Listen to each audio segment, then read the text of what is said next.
In this video, I'm going to show you how to find the slope of horizontal and vertical lines. And so what I want you to do is look here and it says find the slope of the line passing through these 2 points. What I want us to start doing is graphing those 2 points and then connecting them with a line.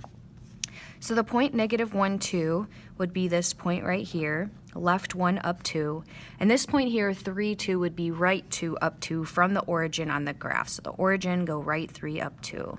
If we connect these 2 points with a line, you will see that this line is a horizontal line. And so I'm going to write that down for this one, because the next one we will do will be, you'll see, a vertical line. So with a horizontal line, we have plotted our points, we drew the line, and now we're going to find the slope by counting. So if our slope is called rise over run, from this point to this point, we did not rise or fall. So the rise or fall is 0. It did not go up or down, but it did run 1, 2, 3, 4. And the fraction 0 divided by 4 would reduce to be 0. But if you're using the actual slope formula, this would be your 2 points plugged into that formula.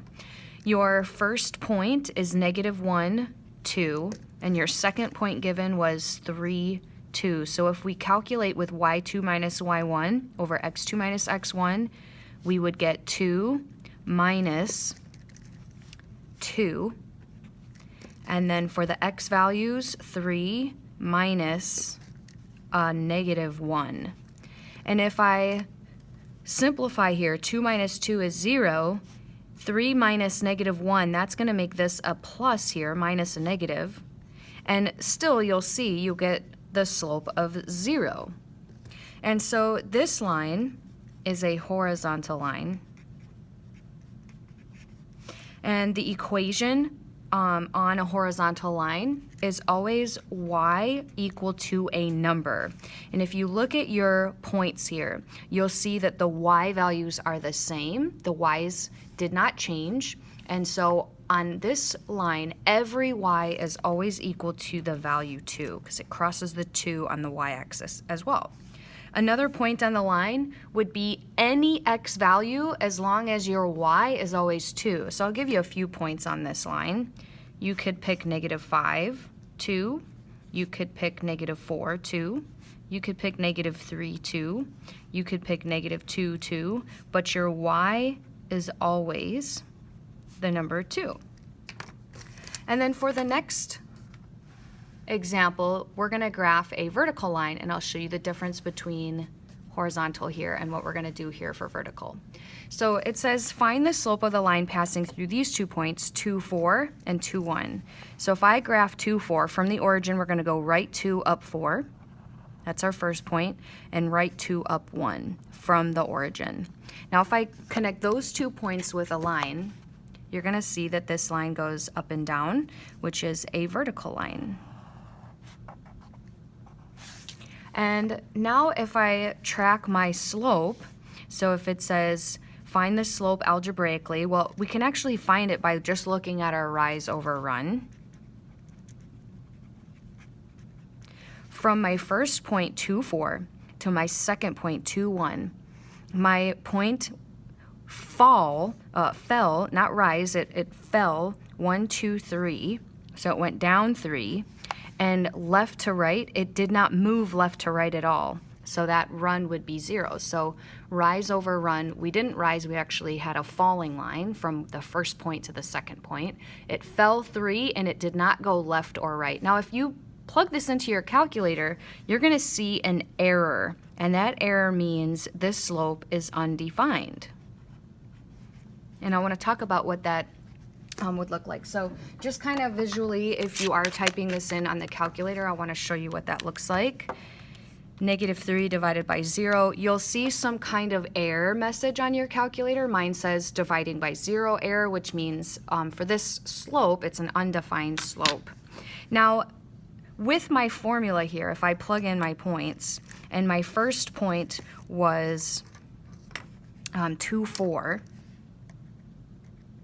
and my second point was 2, 1. So now if I use this formula, my second y value is 1. My first y value was 4.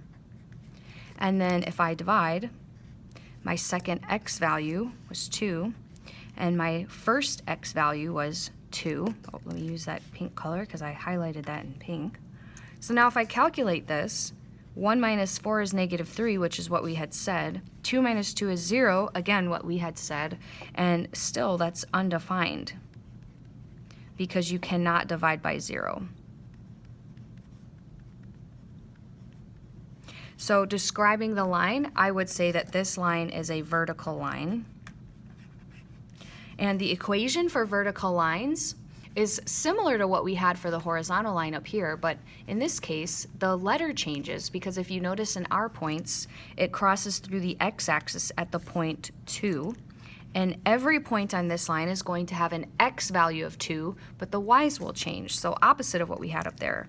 So I could have 2, 6, 2, 5, 2, 4 as points on the line, as long as the x is always the number 2. And then the last little blank that we have here for our note sheets, this blank shows the relationship between two changing points. When one quantity depends on the other, the following is true. And that missing blank is the word slope.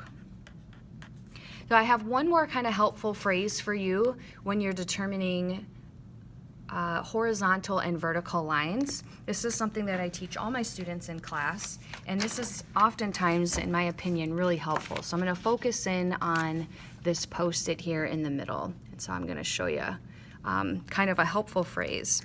I use this phrase a lot in class, and I'm going to show you what that is. It's the phrase hoi vux, and hoi stands for horizontal lines. Horizontal line, have 0 slope, so that's what the O stands for, and the Y stands for the equation. It's going to be Y equal to a number type of equation.